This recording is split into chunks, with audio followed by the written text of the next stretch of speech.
Church knowing the life YouTube ఛానల్కి స్వాగతం. ఈరోజు మనం సెకండ్ వీడియో ఈ యొక్క new living translation illustrated study Bible గురించి చూద్దాం. సో మొన్న సాంగ్ ఆఫ్ సాంగ్స్ తోటి ఆపేసాను అనమాట, అంటే మధ్యలో అక్కడ బ్రేక్ అయిపోయింది. So basically song of songs అంటే పరమగీతాల్లోకి వెళ్తే ఇక్కడ చాలా అద్భుతంగా వీళ్ళు వివరణ అనేది ఇవ్వడం జరిగిందనమాట. సో ఇక్కడ చూస్తే వాళ్ళు సెట్టింగ్ ఇచ్చారు, అలాగే డేట్ కూడా ఇచ్చారు, తర్వాత దాని గురించి ఒక చిన్న ఇన్ఫర్మేషన్ ఇచ్చారు. ఆ తర్వాత అది ఎక్కడ లైన్ అప్ అవుతుందో మనకు చూపించే ప్రయత్నం చేశారు. సో బేసికలీ పాత నిబంధన అంతా కొన్ని చాప్టర్స్గా మనం డివైడ్ చేస్తే ఫస్ట్లో పంచకాండాలు, తర్వాత ఇశ్రాయేలు చరిత్ర, ఆ తర్వాత పోయిటిక్ సెక్షన్ వస్తుంది, ఆ తర్వాత ప్రవక్తల గ్రంథాలు వస్తుంది అనమాట. సో ఈ 4 సెక్షన్స్గా డివైడ్ చేశారు. నూతన నిబంధనని మళ్ళీ వాళ్ళు గాస్పెల్ అండ్ యాక్ట్స్ గాను, తర్వాత పౌల్ లెటర్ గాను, తర్వాత ఇంకా ఇతరత్ర లెటర్స్ గాను డివైడ్ చేశారనమాట. సో ఈ 4 సెట్స్లో 4 చాప్టర్స్లో థర్డ్ చాప్టర్లో ఏదో వస్తుందని చెప్పేసి వీళ్ళు క్లియర్గా చెప్పడం జరిగింది.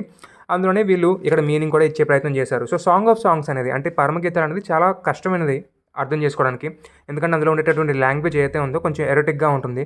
అలాగే ఆ యొక్క థీమ్ అనేది ఎలా ఫాలో అవుతుందో తెలుసుకోవడం కూడా కొంచెం కష్టమే. అంటే అక్కడ ఉండే క్యారెక్టర్స్ ఇద్దరు క్యారెక్టర్సా ముగ్గురు క్యారెక్టర్స్ అనే విషయం మాకు తెలియదు. ఇద్దరైతే అది సొలొమోన్కి ప్రియురాలకి మధ్య జరిగేది, ముగ్గురైతే సొలొమోన్ అక్కడ చెడ్డోడు అవుతాడు, అలాగే అక్కడ ప్రియురాలు వేరువేరుగా ఉంటారనమాట. సో ఈ ప్రియురాలు ప్రేమించుకొని ప్రేమలో ఉన్నప్పుడు సొలొమోన్ వచ్చి ఈ యొక్క ప్రియురాల్ని దొంగతనం చేస్తున్నట్లుగా మనం అర్థం చేసుకోవాల్సి ఉంటుంది. సో ఎలా అర్థం చేసుకోవాలన్న నెరేటివ్ని అనే విషయం మీద కన్ఫ్యూషన్ ఉంటుందన్నమాట. సో దానికి సంబంధించిన ఇన్ఫర్మేషన్ చాలా చక్కగా వాళ్ళు ఇవ్వడం జరిగింది. అంతకుముందు వాళ్ళు ఈ యొక్క పరమగీతాలని జనాలు ఎలా ఇంటర్ప్రిట్ చేసేవారు, ఆ తర్వాత ఇప్పుడు దాన్ని ఎలా ఇంటర్ప్రిట్ చేస్తున్నారు అనే విషయాన్ని ఇక్కడ వీళ్ళు ఎక్స్ప్లెయిన్ చేసే ప్రయత్నం చేసుకుంటూ వచ్చారనమాట. సో మీరు చూడొచ్చు, అందుకని నాకు ఈ నోట్స్ చాలా బాగా నచ్చిందనమాట. ఆ తర్వాత మనం ముందుకెళ్తే ప్రాఫిట్స్ గురించి వీళ్ళు చెప్పడం జరిగిందనమాట. సో ఈ ప్రవక్తల గ్రంథం దగ్గరికి వచ్చేసరికి పెద్ద పెద్ద మేజర్ ఇన్స్టెన్సెస్ అన్నింటినీ ఇక్కడ ఇవ్వడం జరిగింది. మీరు చూసినట్లయితే సో యూదా జనాంగం చేసినటువంటి క్రైమ్స్ ఏంటో చూపించారు. తర్వాత రాబోయే రాజు యొక్క ప్రాఫెసీస్ని ఇక్కడ ఇవ్వడం జరిగింది. తర్వాత నూతన నిబంధన గురించి పాత నిబంధన ఏమని ప్రవచించిందో అది ఇక్కడ ఇవ్వడం జరిగింది.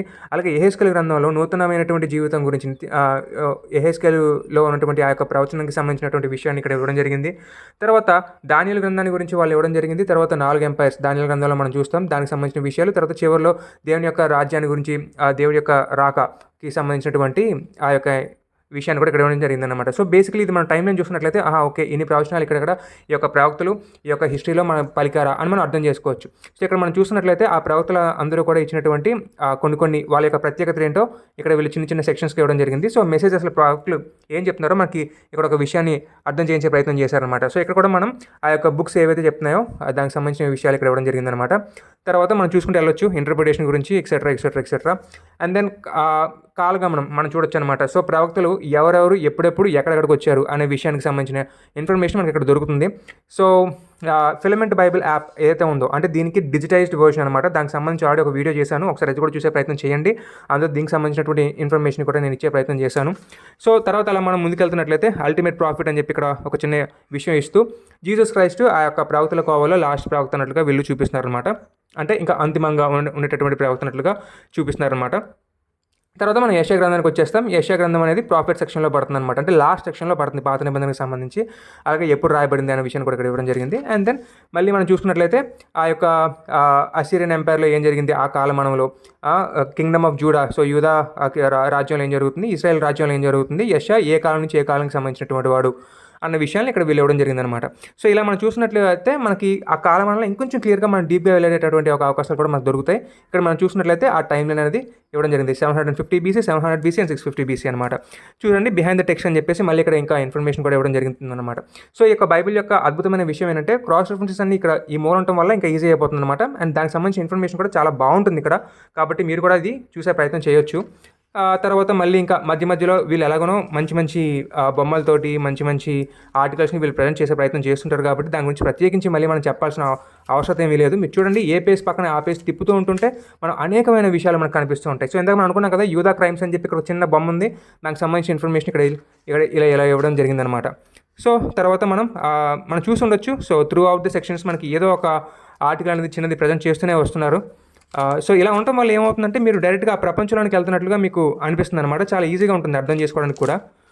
సరే ఇలా మనం యెషయా గ్రంథాన్ని కూడా దాటేసి మనం ముందుకెళ్దాం. ఇక్కడ చూడండి ఏ పేజ్ తిప్పినా కానీ నాకు ఏదో ఒకటి కనిపిస్తుంది. చూసారా కమింగ్ ఆఫ్ కింగ్ అని చెప్పేసి ఇక్కడ మనకి ఒక సెక్షన్ ఇవ్వడం జరిగింది. ఇదే సెక్షన్ని మనం ఇంతకుముందు అక్కడ చూసాం అనమాట, రౌండ్గా ఇక్కడ ఒక బొమ్మ ఇవ్వడం మనం చూసాము. సో దానికి సంబంధించిన విషయాన్ని కూడా ఇక్కడ వీళ్ళు ఇవ్వడం జరిగింది అనమాట. చూడండి ఎంత చక్కగా వాళ్ళు బ్రాంచ్ ఆఫ్ ది లార్డ్ అంటే దేవుడి ముద్ద చిగురా సంథింగ్ అది ఒకటి ఉంటుంది అనమాట, అదొకటి.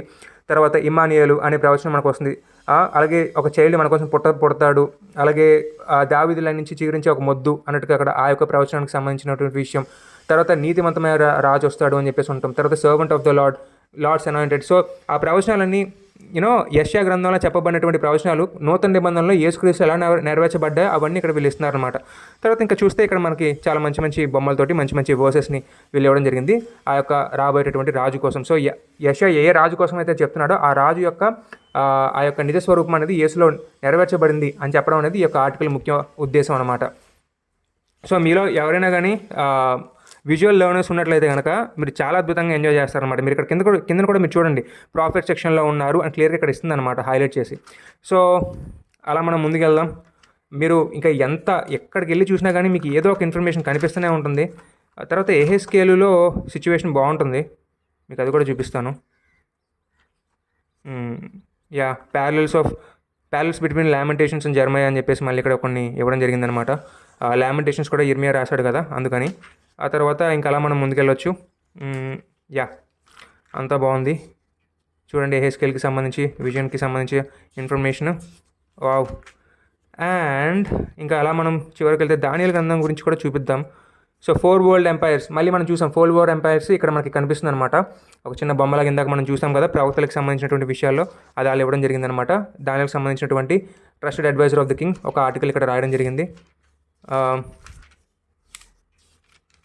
సో దానియేలు గ్రంథం కూడా ఎప్పుడు రాయబడింది అనే దగ్గర మళ్ళీ డిబేట్స్ ఉంటాయన్నమాట. ఆ డిబేట్స్ కూడా మనం ఇక్కడ వీళ్ళు ప్రస్తావించారో లేదో కానీ ఉంటుంది డెఫినెట్లీ. ఆ యొక్క డిబేట్స్ కూడా చాలా ఇంపార్టెంట్, ఎందుకంటే 7వ అధ్యాయంలో సన్ ఆఫ్ మ్యాన్ అనేటటువంటి విజన్ అయితే కనిపిస్తుందో మనకి, అది అర్థం చేసుకోవాలనుకుంటే అది మనకు బాగా హెల్ప్ చేస్తుంది అనమాట. అది ancient near east cultural context ఉందో చూడాలా, లేదంటే మ్యాకబియన్ టైం పీరియడ్ యొక్క దృష్టికోణంలో చూడాలా అన్నది మనకి చాలా హెల్ప్ చేస్తుంది. చూడండి, సన్ ఆఫ్ మ్యాన్ అనేటటువంటి ఆర్టికల్, మనిషి కుమారుడు అని చెప్పి ఉండేటటువంటి ఆర్టికల్ ఇక్కడ వీళ్ళు ఇవ్వడం జరిగిందనమాట.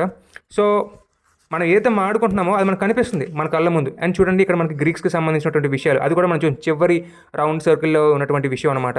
ఇంత బ్యూటిఫుల్గా మీకు ప్రతిదీ ఇలా కనిపిస్తూ ఉంటుంటే మీరు బైబిల్ ఎందుకు చదివారు, హ్యాపీగా మనల్ని ఆ ప్రపంచంలోకి తీసుకెళ్ళిపోతుంది ఇది. చూడండి, హెలెనిస్టిక్ కింగ్డమ్స్కి సంబంధించిన విషయాలు, అంటే ఎంత రెజరెక్షన్కి సంబంధించినటువంటి విషయాలు. సో దానియేలు గ్రంథంలో రెజరెక్షన్కి సంబంధించినటువంటి టాపిక్ కూడా డిస్కస్ చేయబడుతుంది అనమాట. చాలామంది అనుకుంటారు మక్కాబేల్ దాంట్లోనే అలాంటిది ఉంది అని, కాదు, దానియేలులో కూడా ఆ యొక్క డిస్కషన్ అనేది ఉందన్నమాట.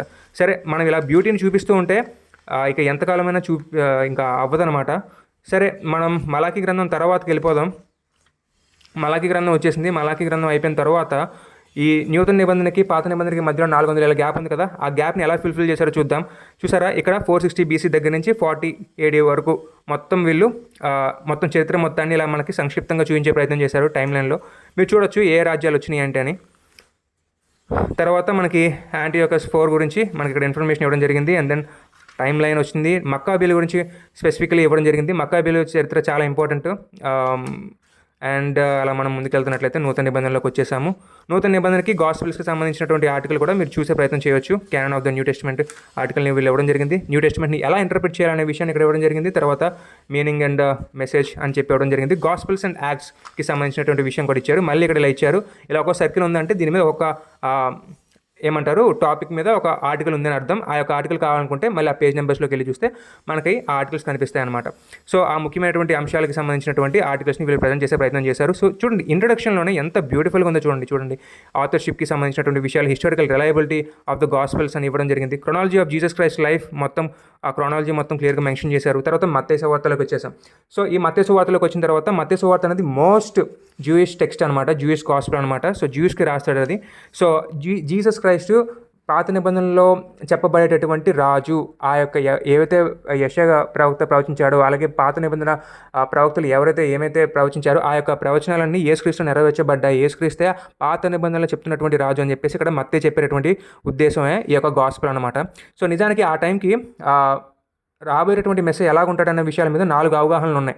కొంతమంది ఏమో ఆయన ప్రవక్తగా వస్తాడని చెప్తే, కొంతమంది ఆయన యాజకుడిగా వస్తాడని అంటారు, కొంతమంది ఏమో ఆయన హెవెన్లీ బీయింగ్గా ఉంటాడు అని చెప్పేసి అంటుంటారు, ఇంకొంతమంది ఏమో ఆయన యొక్క ఒక రాయల్ ఏజెంట్గా ఉంటాడు, ఆయన వస్తాడు వారియర్గా యుద్ధం చేసి రోమ్ సామ్రాజ్యాన్ని పడగొడతాడు అనేటటువంటి విశ్వాసాన్ని కలిగి ఉంటారనమాట. జీసస్ క్రైస్ట్ టైం పీరియడ్లో చాలామంది అలాగా నేను మెస్సేని అని చెప్పేసి రోమ్ని పడగొడతా అని చెప్పేసి వచ్చిన వాళ్ళు చాలామంది ఉన్నారు.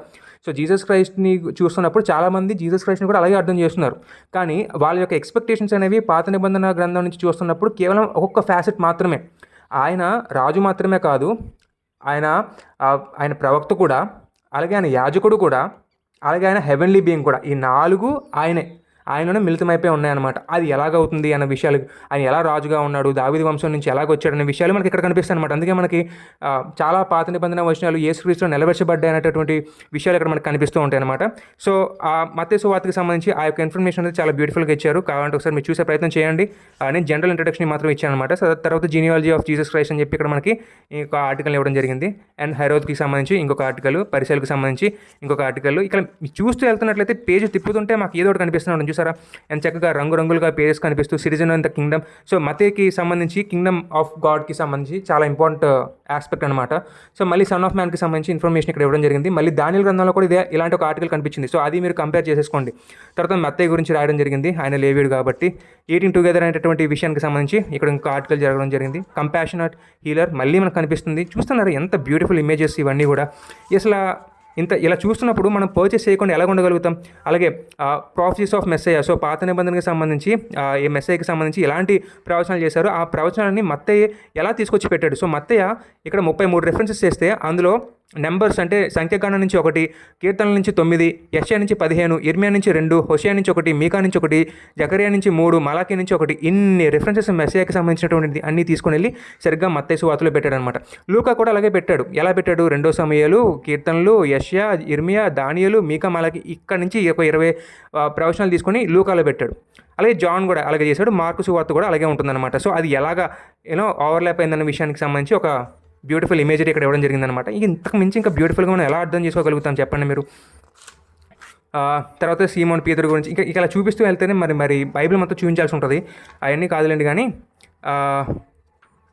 మళ్ళీ మనం లెటర్స్కి సంబంధించి ఏమైనా ఉంటుందేమో చూద్దాం. చూసారా, కింగ్డమ్ అన్నోన్ గాడా, ఓకే, అన్నోన్ గాడ్. ఇది యాక్ట్స్ చాప్టర్ నెంబర్ 17, 18, 17.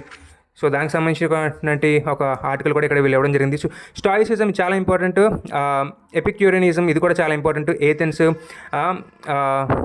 ఏరియోపాగస్ ఇవన్నీ చాలా ఇంపార్టెంట్ అనమాట. మనకి ఈ యొక్క కల్చర్ తెలియాలి. తెలిస్తేనే